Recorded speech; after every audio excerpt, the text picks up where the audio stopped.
Lorsqu'on parle de simplicité ou de minimalisme, j'entends parfois dire que c'est quelque chose qui est réservé à une certaine classe sociale, à des bobos, à des gens qui ont une certaine aisance financière.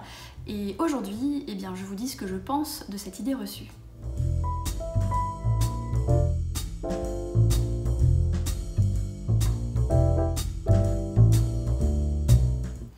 Bonjour et bienvenue, merci infiniment d'être là aujourd'hui. Je m'appelle Florie et je suis écrivaine de science-fiction et de polar, parfois en même temps. Et aujourd'hui, je reviens avec une deuxième vidéo dans la série sur la simplicité urbaine pour vous parler d'une idée reçue ou d'un mythe, on va dire, dont j'ai souvent entendu parler depuis plus d'une décennie que je parle de simplicité, qui est l'idée que la simplicité ou le minimalisme, donc s'inquiéter de posséder moins d'objets, de se renouer avec ses loisirs, etc., ce soit un petit peu une préoccupation de riches, ou en tout cas une préoccupation de gens qui ont suffisamment d'aisance financière pour avoir le temps de se poser ces questions quelque part.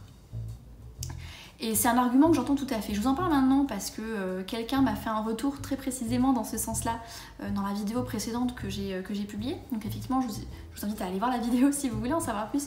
Mais dans l'essence, ce que je vous expliquais, c'était que grâce à la simplicité, j'ai pu renouer avec l'écriture, j'ai pu renouer avec la lecture, avec le dessin, avec toutes ces choses-là. Et l'une d'entre vous m'a dit en gros, bah oui, mais toi t'es indépendante, t'as quand même des moyens, si t'as envie de te payer une femme de ménage, tu peux le faire, t'as pas d'enfant, si tu veux t'arrêter de travailler en plein milieu de l'après-midi pour faire une aquarelle, tu peux le faire. Du coup ça paraît facile, mais pour les vrais gens qui ont une maison à entretenir, qui ont un travail avec du temps de transport, qui ont des enfants, qui ont tout un tas d'obligations, qui sont obligés de faire le ménage eux-mêmes parce qu'ils n'ont pas de femme de ménage, etc. Est-ce que ce bénéfice-là de la simplicité qui est de renouer avec ce qui compte vraiment pour nous, est-ce que c'est vraiment à leur portée? Est-ce que c'est vraiment à notre portée, finalement, à la population générale? Est-ce que c'est à la portée de la population générale de simplifier leur vie? Et moi, je pense que oui, non seulement c'est à la portée de la population générale, mais je pense que c'est particulièrement bénéfique à des personnes qui ont l'impression d'avoir peu de temps et peu d'argent. Et je reparlerai plus en détail de la sensation de manque et du problème de satisfaction dans la vie dans une autre vidéo. Mais là, je veux vraiment aborder en particulier aujourd'hui la question selon laquelle la simplicité serait donc un truc de riche et que ce serait inaccessible aux gens qui n'ont pas de moyens. La première chose que je voulais dire, c'est que quand je vous ai présenté mon parcours à moi en 10 minutes dans la première vidéo donc de la série de simplicité, je vous ai résumé en 10 minutes 10 ans de travail sur le sujet. 10 ans de réflexion, 10 ans de tests, 10 ans d'échecs aussi, et de persévérance, etc. Et donc évidemment, quand vous résumez ça en 10 minutes, hop, hop, hop, hop, j'ai trié mes chaussettes, et puis paf, je me suis remise à lire, je me suis mise à écrire, ça a l'air hyper facile, mais c'est pas facile du tout. Hein. Pour vous donner un petit peu de contexte, donc je vous expliquais qu'il y a eu deux phases en fait dans mon parcours simplicité. Il y a eu une phase vraiment plus matérielle où j'ai pris conscience de l'impact financier de réfléchir à comment je dépense mon argent, de trier mes objets, etc. Et à l'époque où j'ai eu cette phase-là, c'est quand je suis rentrée du Japon et que j'ai pris conscience de à quel point c'était pénible de déménager tout ce que j'avais acheté au Japon. Et donc j'avais 21 ans, j'étais étudiante, je travaillais les soirs et les week-ends pour payer mes études, je gagnais 500 € par mois. J'étais donc toute la journée en cours, le soir et le week-end et les vacances scolaires au travail. Le reste du temps, fallait que je révise mes examens et je vivais seule. J'avais mon studio qu'il fallait que j'entretienne. Au moment où j'ai commencé à simplifier ma vie, à remettre en question mon mode de consommation, j'étais pas du tout bobo parisien, sans enfant, avec des gros revenus, etc. C'était pas du tout le cas. J'étais une étudiante qui travaillait en parallèle de ses études et qui travaillait quasiment 7 jours sur 7 en comptant les temps de révision, des examens, etc. Et j'ai quand même pu le faire. Donc c'est possible. Ensuite, dans la deuxième étape, qui est l'étape où j'ai commencé à renouer avec ce qui comptait vraiment pour moi, avec mes loisirs, avec l'écriture, avec la création, etc. L'époque où j'ai commencé ça, j'étais jeune salariée, je venais de déménager sur Paris, j'avais un boulot en open space en tant que junior, donc j'avais un salaire qui était pas énorme pour vivre en région parisienne, mon loyer me coûtait la moitié de mon salaire, les 3/4 de ce qui me restait passaient dans les billets de train pour aller voir mon fiancé qui était resté à Lyon. Et puis donc j'avais mon appartement dont il fallait que je m'occupe, j'avais effectivement pas d'enfant, mais j'avais des temps de transport pour aller à l'open space tous les matins, je partais de chez moi à 9h le matin, je rentrais chez moi, il était 19h30, 20h tous les jours, je travaillais parfois le week-end parce que quand on bosse dans la communication, il y a des événements auxquels il faut assister et parfois on doit voyager ou aller sur l'événement sur le week-end, donc on peut pas dire que j'avais beaucoup de temps libre, on peut pas dire que j'avais beaucoup d'argent non plus, et pourtant c'est dans ces circonstances-là que j'ai renoué avec l'écriture, avec la lecture, avec le dessin, avec le jeu de rôle, avec toutes ces choses-là. Donc encore une fois, je vous précise ça simplement pour vous montrer que c'est possible. Ce n'est pas forcément facile, mais c'est possible de simplifier sa vie quand on est une personne lambda de la société occidentale. Et donc pour la question des enfants, parce que j'ai pas d'enfants, donc du coup j'ai pas d'exemple personnel à vous donner, mais je vous invite à aller voir Leo Babauta, qui est l'animateur du site qui s'appelle Zen Habits. Il parle de minimalisme et de slow depuis des années et il a 6 enfants. Donc si vous parlez un petit peu anglais ou si vous voulez faire un petit coup de traduction Google pour voir un petit peu son parcours, ou si vous regardez le documentaire Minimalism qui est sur Netflix et qui est sous-titré en français, je crois qu'il apparaît dans le documentaire ce gars, et bien si vous avez besoin d'un exemple concret de quelqu'un qui a des enfants et qui peut quand même pratiquer la simplicité, je vous invite à découvrir Leo Babauta et ses 6 enfants. Voilà, alors juste un point avant d'avancer dans la vidéo, évidemment quand je dis que c'est possible et accessible aux classes populaires, je parle évidemment des classes populaires françaises. Parce que évidemment que lorsqu'on parle de simplicité et de minimalisme, si on se met sur une échelle mondiale, évidemment que l'ouvrier du Bangladesh qui gagne 30 balles par mois pour coudre nos vêtements qui sont disponibles à 5 € ensuite dans les centres commerciaux pour nous, je pense que ces gens-là, ils ont autre chose à penser qu'au minimalisme.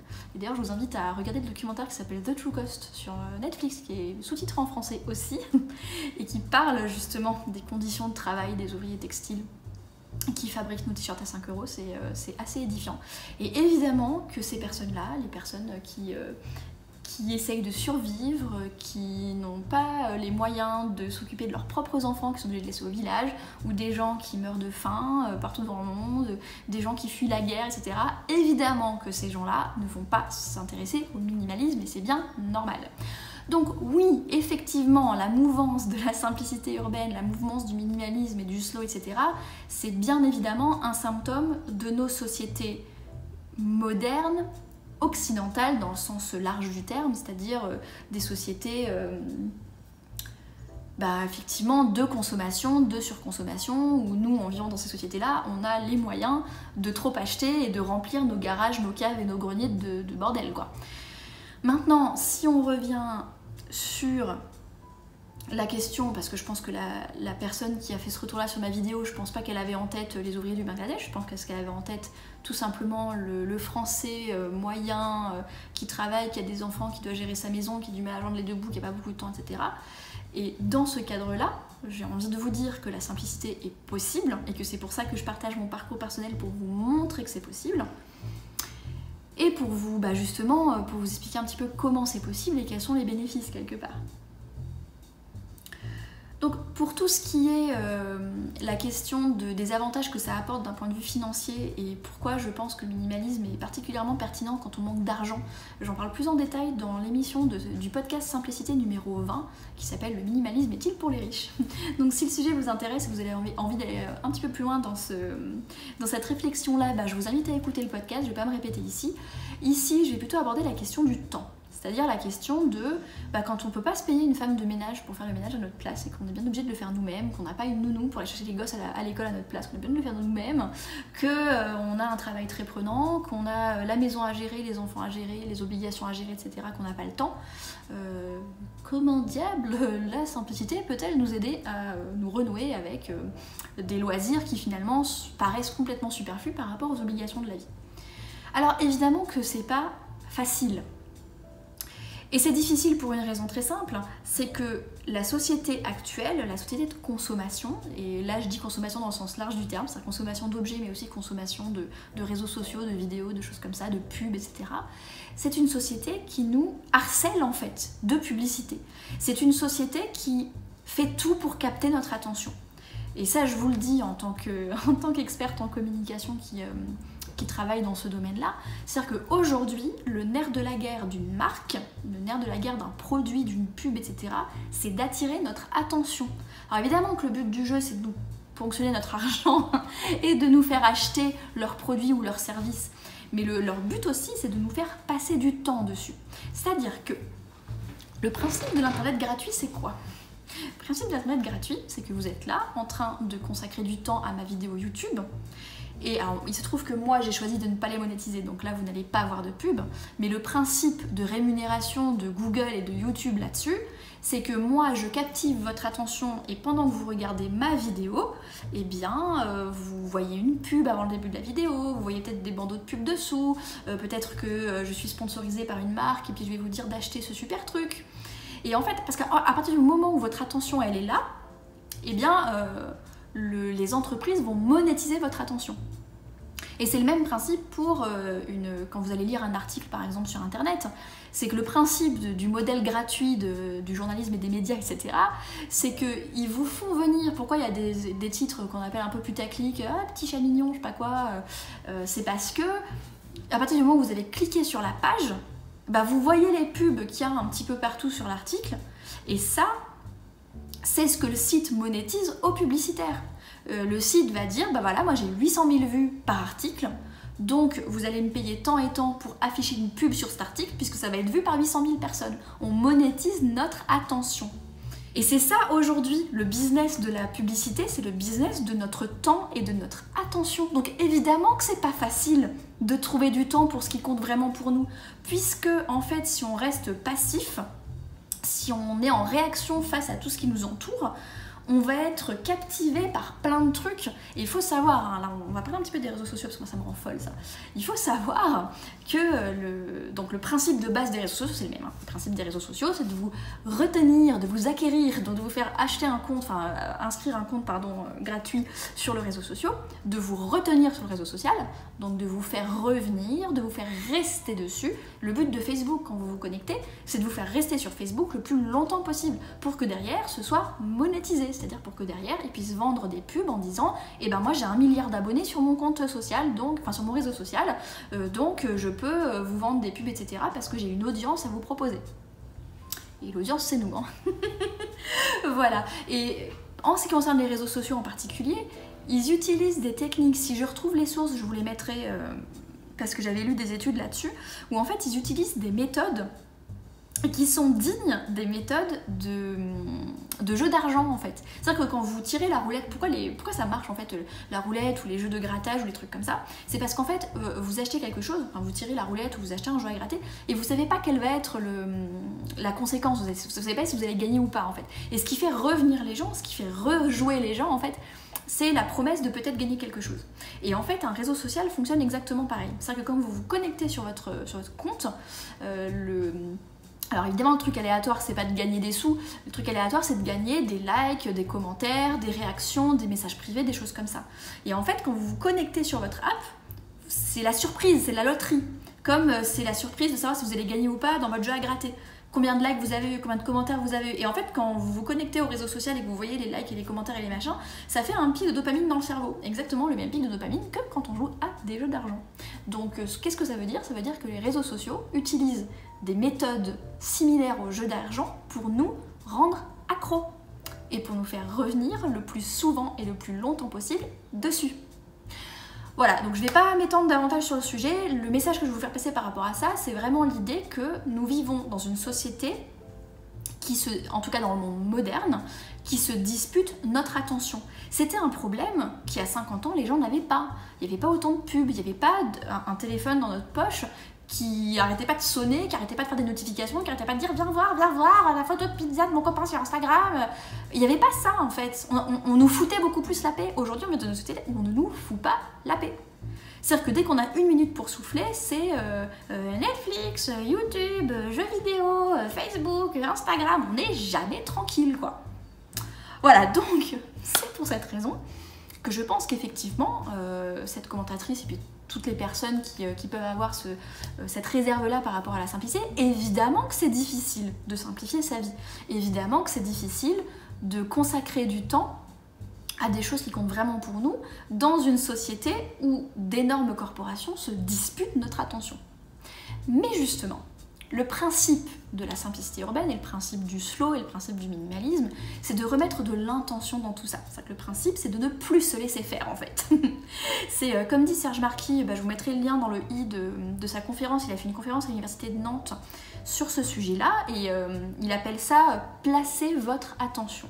Qui explique que le principe, c'est qu'au lieu de se laisser capter notre attention par d'autres choses, on va choisir de placer notre attention consciemment sur quelque chose.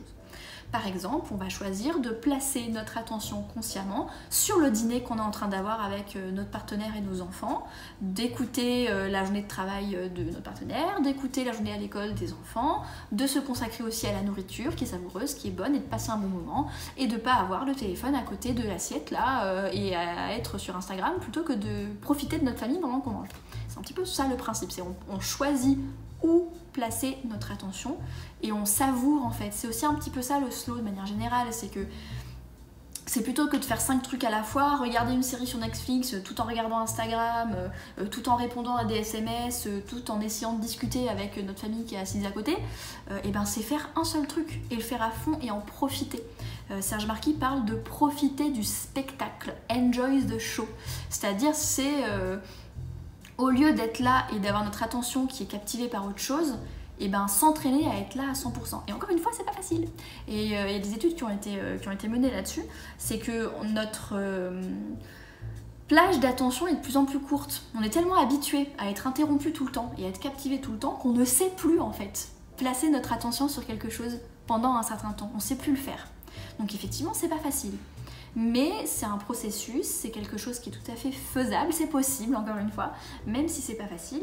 Et plus vous avez l'impression de ne pas avoir le temps, plus c'est important de reprendre le contrôle sur le peu de temps libre que vous avez. Et de la même manière que je suis persuadée que le minimalisme d'un point de vue consommation, argent, objet, etc. est particulièrement importante quand on a peu de moyens, eh bien je pense aussi que la simplicité et le fait de reprendre le contrôle sur notre temps, de prendre le temps de se poser la question de qu'est-ce qui compte vraiment pour moi et de prendre le temps d'aller voir notre agenda et de choisir de placer notre attention sur ces choses qui comptent vraiment, et bien moins on a de temps, plus c'est important de le faire.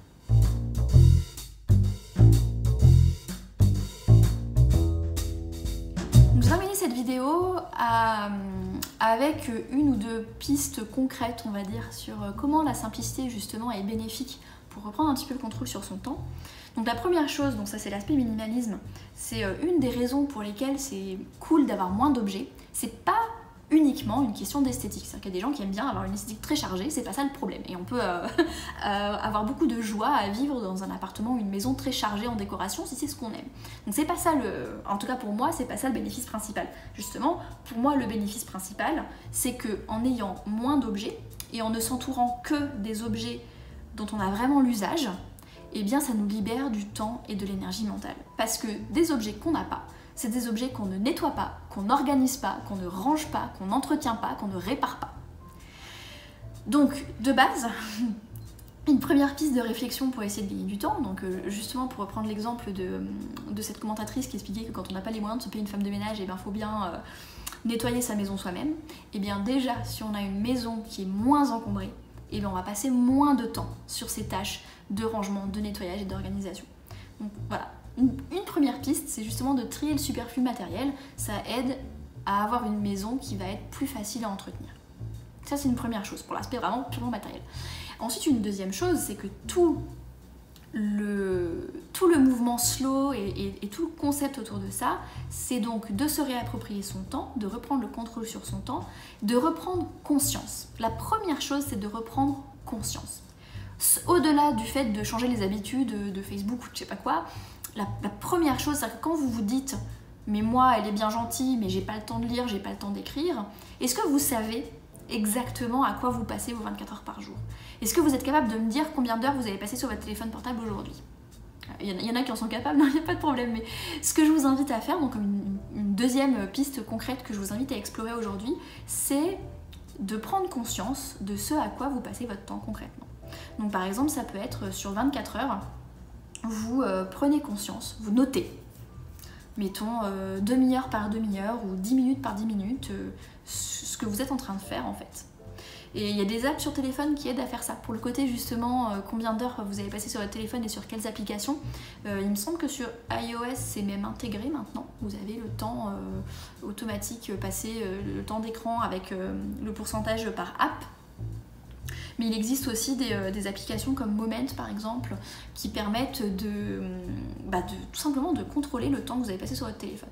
Et je peux vous dire que, moi quand je l'ai fait la première fois c'était hallucinant parce que moi aussi, comme tout le monde dans le monde moderne, on a une impression de manque de temps et on reviendra sur la notion psychologique de l'impression de manque de temps dans une vidéo future, mais la première fois que j'ai fait ça, que je me plains de ne pas avoir le temps et que je me suis rendu compte qu'en réalité je venais de binge-watcher les 7 saisons, il y a 7 saisons de Mad Men en 1 mois et demi.